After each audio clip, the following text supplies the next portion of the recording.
समस्त को मोर नमस्कार।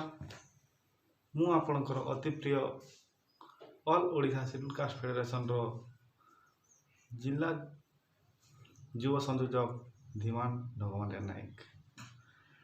साथीगण, वर्तमान कोरोना द्वितीय लहरी रे धर्मगढ़ तथा सारा विश्व रे कोरोना हु हु बढ़िबार लगी।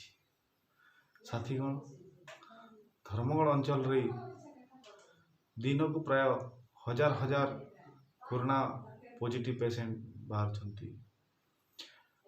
प्रशासन विभाग छत्तीसगढ़ पटु जो पेशेंट माने आसुछंती किंबा जो माने अन्य काम रे आसुछंती सेमानंकर antigen test RTPCR test negative नथिले सेमानंकु धर्मगढ़ को छाड़ू नांती। सही बोली आमे मध्य सर्वदा सचेतन हेबा पड़िबो। जरूरी काम नथिले घर बाहरिबा कथा नुह।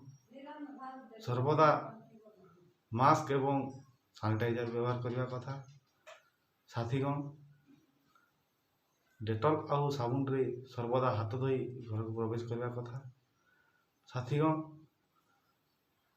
आमको जदि ठंडा काश ज्वर हो आमे सर्वप्रथमे डाक्तर को परामर्श नहीं चिकित्सित हवा कथा। साथीगण, मोर आपण मानक एतकी अनुरोध, आपण जरूरी काम नथिले घर बाहरंतु नहीं। सुस्थ रहंतु, सुरक्षित रहंतु। धन्यवाद।